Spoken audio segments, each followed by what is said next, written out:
မိတ်ဆွေတို့သိကြလားဗျမိတ်ဆွေတို့ရဲ့အိမ်မှာဒီလိုမျိုးမင်းကျစ်လေးတွေအသုံးပြုလို့မရတော့ဘူးစီကုံသွားတာမျိုးတော့ဆိုရင်မစွန့်ပြစ်ပဲဒီလိုပုံစံမျိုးလေးပြန်လေပြီးတော့အကျိုးရှိရှိအသုံးချလို့ရတယ်ဆိုတာဗျပထမဦးဆုံးနဲ့အဲ့ဒီမင်းကျစ်လေးမှာပါတဲ့အထက်ကအိမ်ခွန်လေးတွေကိုထုတ်ပြရမှာဖြစ်ပါတယ်ကဲဒီလိုပုံစံမျိုးလေးရသွားပြီဘောနော်အဲ့လိုမျိုးဆိုရင်ဒီမှာဒီနေရာလေးကနေပြီးတော့အဲ့ဒါကိုအပေါက်လေးတစ်ပေါက်ဖောက်ပေးရမှာဖြစ်ပါတယ်ဗျပုံမှန်အားဖြင့်ဒီလိုမျိုးမင်းကျစ်လေးတွေအသုံးပြုလို့မရတော့ဘူးဆိုရင်စွန့်ပစ်လိုက်တာမျိုးတွေတော်တော်လေးများတာပေါ့နော်ကဲဒီနေ့ကတော့ဒီအမိုက်လိုမျိုးစွန့်ပစ်တော့မဲ့ပစ္စည်းလေးကိုပဲပြန်လေပြီးတော့အသုံးချပြသွားမှာဖြစ်ပါတယ်ဒီလိုပုံစံမျိုးရလာပြီဆိုရင်ဒါကတော့တကားတွေမှာအသုံးပြုတဲ့ဒီလိုမျိုးကြိတ်လေးပေါ့နော်ဒီမှာနော်အဲ့ဒီဟာကိုခုနကအပေါက်ဖောက်ထားတဲ့နေရာလေးကနေပြီးတော့လှည့်ပြီးတော့အရိုက်ပုံစံမျိုးလေးထည့်သွင်းရမှာဖြစ်ပါတယ်ဗျကဲပြီးတော့ရင်တော့ဒါကတော့ကြွက်ဟောင်းတွေဒါဆက်ပြီးကြွက်တွေစိုက်ကယ်ကြွက်တဲ့အဟောင်းတွေမှာပါတဲ့ဘားတယ်လေးတစ်ခုလိုပါတယ်ဗျအဲ့ဒါကိုအဝဲပုံစံမျိုးဖြတ်လိုက်မယ်ကဲဒီလိုပုံစံမျိုးလေးပေါ့နော်အဲ့ဒါနာကောလေးကိုရွှတ်မယ်ဒါလည်းစွန့်ပစ်ထားတာပေါ့နော်စွန့်ပစ်ထားတာကိုပဲပြန်လေပြီးတော့အသုံးပြုထားတာအဲ့ဒီအဝိုင်းလေးမှာထည့်တဲ့အခါဘားတွေကတင်းနေတဲ့အတွက်ကိုအဲ့ဒီနေရာမှာဝါရှာပြားလေးတွေနဲ့နေပြီးတော့တရေရှာလေးကြက်ပြီးတော့ထည့်ပေးရမှာဖြစ်ပါတယ်ဗျဟုတ်ပြီဝါချပြားလေးထည့်တယ်ဒီဘက်မှာလည်းဝါချပြားလေးထည့်ပြီးတော့နာကောက်လေးနဲ့တင်ကျက်ပေးရမှာဖြစ်ပါတယ်ကဲဒီလိုပုံစံမျိုးလေးရလာပြီပေါ့နော်တရေရှာလေးတင်လိုက်မယ်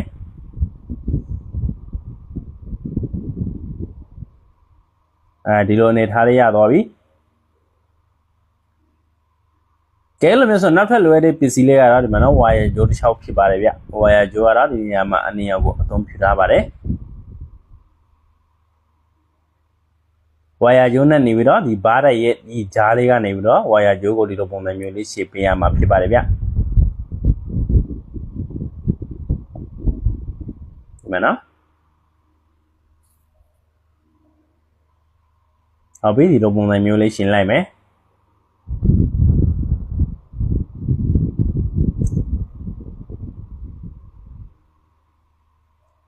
ကဲပြီးတော့အဲ့ဒါကိုတိတ်လေးနဲ့ပြုတ်ထွက်မသွားအောင်ဒီလိုပုံစံမျိုးလေးပက်ပြီးတော့ကက်ပေးရမှာဖြစ်ပါတယ်ဗျဟုတ်ပြီဒီလိုပုံစံမျိုးကက်ပြီးတော့ပက်လိုက်တာပေါ့နော်ကဲနောက်ထပ်တစ်စကိုကြတော့ကြေးကျိုးလေးကိုခွာမယ်ဒီနေရာမှာမိတ်ဆွေတို့လည်းလျှက်ဆက်မင်းနဲ့အသုံးပြုမှာလားဘက်ထရီအိုးတွေနဲ့အသုံးပြုမှာလားဒီနေ့ကတော့ပြောမလို့ဆိုလျှက်ဆက်မင်းမလာရင်တော့မှအလိုတကူအသုံးပြုလို့ရမယ့်အနေကိုပဲပြုလုပ်ပြထားတာဖြစ်ပါတယ်ဟုတ်ပြီညက်ကလေးနဲ့ဒီလိုပုံစံမျိုးလေးညှက်လိုက်ပါတယ်ဗျကဲဒီလိုအနေထားလေးရသွားပြီဆိုရင်နောက်ကတော့ဒီအားကုန်သွားတဲ့ဒါအသုံးပြုလို့မရတော့တဲ့ဒါနိုင်တခေအသေးလေးပေါ့နော်အဲ့ဒီအပတ်လေးကိုခွာမယ်ပြောမယ်ဆိုရင်သူ့မှာပါတဲ့အထက်ကဒီကာဗွန်ရှောက်လေးကိုပဲအသုံးချမှာဖြစ်ပါတယ်ဗျဒီတခေကတော့အားကုန်သွားလို့အသုံးပြုလို့မရတော့ဘူးเนาะအဲ့လာကိုပဲပြန်လေပြီးတော့အသုံးချထားတာဖြစ်ပါတယ်ဟုတ်ပြီအထက်ကပက်လေးကိုထုတ်မယ်ပြီးရင်သူ့ရဲ့အထက်ကကာဗွန်ရှောက်လေးကိုဒီလိုပုံစံမျိုးလေးလှည့်ပြီးတော့ဆွဲထုတ်ရမှာပြီးတော့ရင်တော့တရေရှာလေးတရှင်းလုပ်မယ်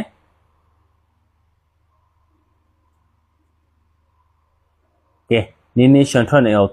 တေးသွားအောင်ဆိုပြီးတော့နင်းနေတွေးပေးရမှာပေါ့နော်ရှွန်ထွက်နေအောင်နင်းနေတေးသွားအောင်တွေးလိုက်မယ်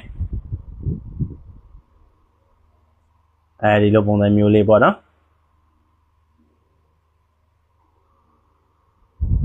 ကဲပြီးတော့ရင်ဘားရရဲ့အတိဒီလိုပုံစံမျိုးဘားရရဲ့ထိတ်မှာထည့်မယ်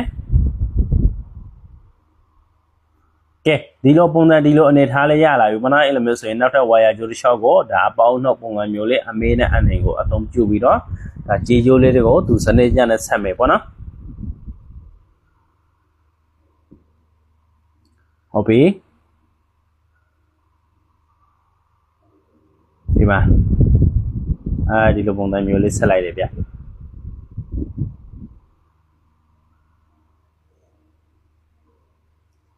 ကဲပြီးတော့ရင်တော့ဒီနေရာမှာမိတ်ဆွေတို့နဲ့ဘက်ထရီအိုးအသေးလေးတစ်ခုလိုပါတယ်ဗျအိုးလျှောက်လေးဆိုလည်းအသုံးပြုလို့ရပါတယ်မိတ်ဆွေတို့အိမ်မှာဒီလိုရလာတဲ့ပစ္စည်းလေးကဘယ်လိုမျိုးအသုံးပြုလို့ရတာလဲဆိုရင်ခေးတို့တာတို့ခေးစော်တာတို့ဝတိန်တို့တာတို့အများကြီးပဲအသုံးပြုလို့ရပါတယ်ဗျကဲပါဝင်တဲ့ပစ္စည်းလေးတွေကလေအသုံးပြုလို့မရတော့တဲ့စွန့်ပစ်ပစ္စည်းလေးတွေကိုပဲအတေးကအသုံးပြုထားပါတယ်အရန်ကိုမှလည်းအသုံးဝင်မလို့ထိုင်ပါတယ်ဗျဟုတ်ပြီအဲ့လိုမျိုးဆိုပထမဦးဆုံးတန်နဲ့အရင်ဆက်ကြည့်မယ်နော်အရင်ဦးဆုံးမကြည့်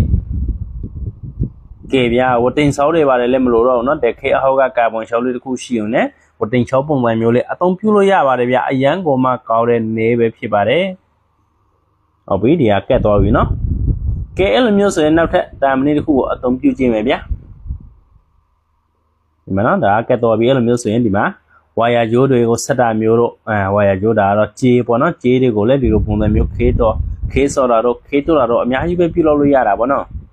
ဒီမှာကြည့်ဟုတ်ပြီ